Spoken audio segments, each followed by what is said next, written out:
any fellow citizen can stand up and launch an accusation against you that would trigger a full-blown investigation by the state against the charges brought.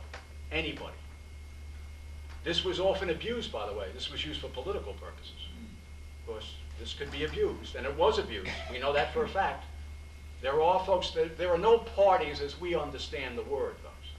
But the ancient Greeks had political clubs, political fraternities. And these guys played fast and loose with the system. And this is one way in which they could manipulate the system, is to infect the system here with this examination process with politics, and that did happen. Also, I want to remind you that in the course of your annual service, there was a special monthly hearing. This is called the Kyria session, the lordly session, in other words, of the assembly. This took place every 36 days. And at any one of these sessions, every 36 days, again, any citizen in the middle of your tenure could come into the assembly and launch an accusation against a public official, and that would trigger a full-blown examination and investigation. In other words, you were scrutinized, folks, in principle, every 36 days. You know, in the U.S. Senate, we elect somebody, folks, and we let them go down there and run riot for 6 years. 6 years. These people, as I said, a very short leash, 36 days. And there's already been a formal examination before you took your job, and you know that you're going to have to face a formal examination at the end of your job. How about if they catch you doing something? Let's say the investigation reveals wrongdoing. Let's say there's a peculation of public funds, folks. Very simple rule. If you steal money and you get caught, you have to pay back 10 times what you stole. Very simple. You stole a talent of silver, folks, 6,000 drachma, you have to pay 60,000 drachma. If you can't pay the money, folks, they'll liquidate your assets. Take your house, sell your farm, and all the time that the money remains unpaid, folks, you are a timia. You are without political rights. You can't go to the courts anymore. You can't go to the assembly anymore. You have now again been castrated politically, folks, until such time as you come up with your money. 10 times, that was the rule. I mentioned the strategoi, folks. The Greeks were paranoid, or the Athenians were paranoid about the emergence of executive power. Very, very concerned about what the strategoi could do in terms of manipulation and setting up something like a tyranny, consolidating too much power around themselves. Now, these were one-year jobs. One-year jobs. And they were subject to reappointment. This is one of the few jobs, folks, where you could be reappointed. Pericles, folks, was reappointed 12 or 13 years in a row. He was an exceptional man. Someday, if you want, I'll come back and tell you about Pericles. Pericles, folks, you know, Thucydides describes him in great detail, folks. And he says, although this is a democracy, the weight, the charisma of Pericles was such that this was an uncrowned king serving in Athens, folks. That's who this man was. He was an extraordinary guy. He was a lofty man. His nickname among the Athenians, folks, was what? They called him the Olympian, because he conducted himself in a godlike manner. That was his nickname, the Olympian. He wasn't vindictive, he wasn't punitive, he wasn't mean-spirited. They're just, you know, they talk about taking the high road, folks. That's what characterized this man. He took the high road. But, about the strategoi. Here's the statistic that says it all. In the 4th century BC, we examine the historical record, and we discover that 2 strategoi, 4th century BC, 2 strategoi died in combat. These guys led the troops. 2 of them died in combat. 8 of them are put to death by the state. 8 are executed, folks, through a special mechanism called isangulia, which is a special impeachment that the strategoi was subject to. The Greeks had a ferocious conception of accountability when it came to the strategoi, folks.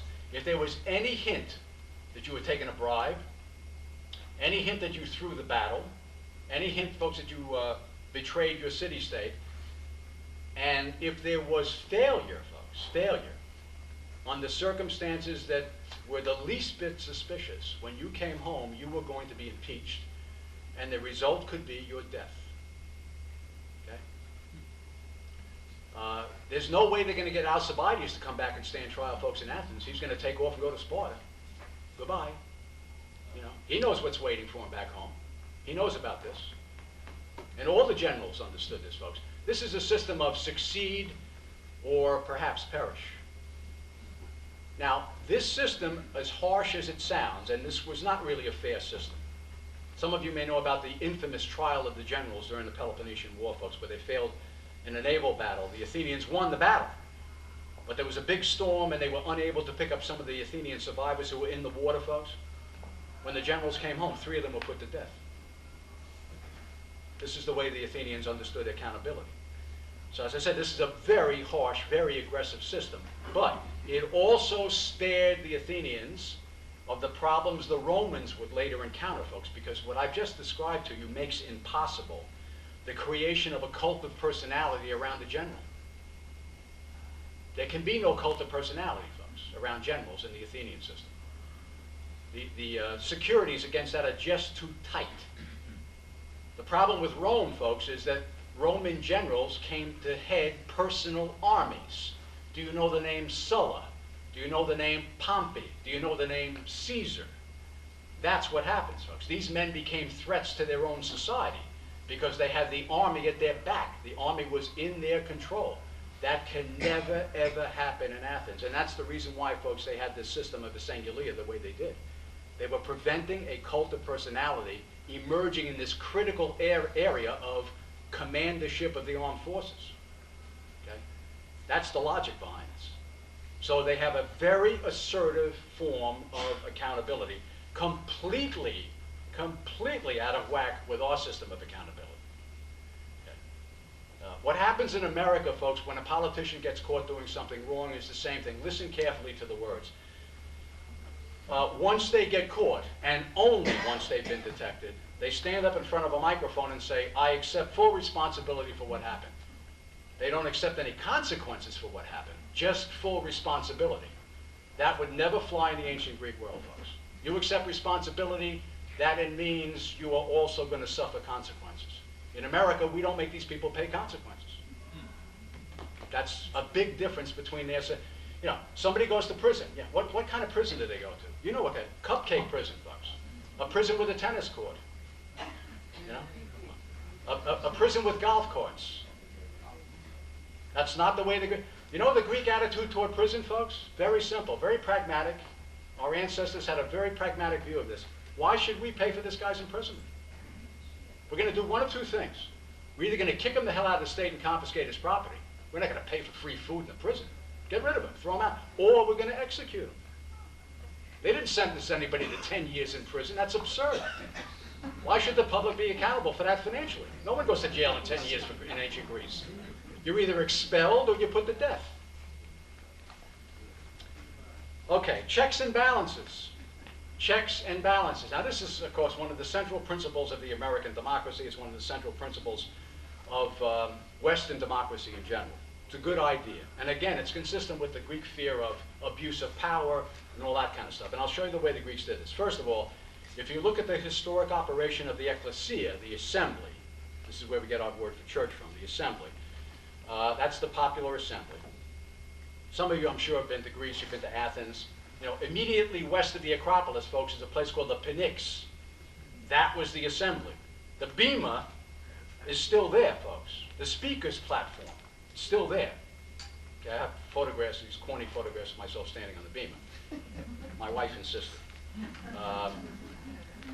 Well, the assembly was counterbalanced by the boule, folks, by the council, because the council had the right to establish the agenda for the assembly. That's the check and the balance, folks. The assembly couldn't go too far in its own direction because the day-to-day agenda of the assembly had been set, folks, by the more aristocratic boule.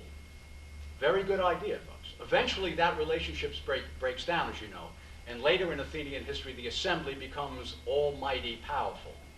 Lord Demos takes over, folks, in the assembly, and there are problems. Aristotle talks about some of the problems in his book, The Athenian Constitution. That's why we know so much about the Athenian democracy, by the way, because apparently Aristotle personally wrote this one big treatise, which was discovered in the sands of Egypt in 1896. So we have his very detailed statements about the pros and the cons of how the Athenians operated, coming from presumably the pen of Aristotle. So that's one example of check and balance. Here's another one. When the Greeks established sort of like these governing boards for various activities. There's a governing board, folks, in terms of public safety. This was called the 11. There were 11 members on the board. Why did the Greeks have this? Because, folks, they wanted there to be a collective. They didn't want one person to have all that power, you see. So they wanted to diffuse the power. They wanted to disseminate the power, have it spread out among 10 or 11 people. Most of these boards were composed of at least 10 people. This would work as an internal check and balance. They counted on opposition from within the board to counteract different viewpoints and different opinions. So, you know, 4 guys would say this, 2 guys would say this, another 2 or 3 guys would say this, and they'd have to work out a compromise in the end. But no one person would have the say, you see. You can't invest too much power in too few hands. So the board structures that we see throughout the Athenian democracy are concocted in a manner, folks, that works, serves as an internal check and balance within the board. Here's something else. The big courts. You and I think of a court, and the number that jumps into our head is 12. A jury of 12. A jury of our peers, it says in the Constitution. 12 jurors. The Athenians, folks, had enormous juries, huge juries. The jury that tries Socrates, folks, how many people? 501. Okay. We have records, folks, from some of the speeches of like Demosthenes and Aeschylus. We have records, folks, mentioned in some of these great speeches from the late 5th and 4th century BC, in which they mention juries with 6,000 members. 6,000. Now, there's 2 reasons for this. And one I'll offer you as being half facetious, but the other is the real reason. The half facetious explanation is, folks, the Greeks are into theater. They like theater. The juries, folks, and the operation of these courts were very theatrical. Lots of drama. Okay? This is the reason why rhetoric was so important to the ancient Greeks, folks. Very, very important. Rhetoric was all over this culture, including in the courts, including in the assembly. So part of it is, folks, the Greeks like spectacle in this, and that includes their courts. It's not just what's going on at the theater of Dionysus, but they like the spectacle also in their courts. So they had huge juries. People want to come and watch this stuff. The other reason why, and here's a more serious reason, this was a way in which the Greeks prevented the subordination of jurors. The word subordination means what? Corruption of the jurors. You can bribe a jury of 12, folks. How the hell are you going to bribe a jury of 2,500? How are you going to keep that secret? Who has the money to bribe a jury of 2,500? The reason why these juries were so big, folks, because bribery was a problem in this jury system. Jury tampering was a major, major issue, so the solution is make the jury enormous. And that's the reason why these juries were so big.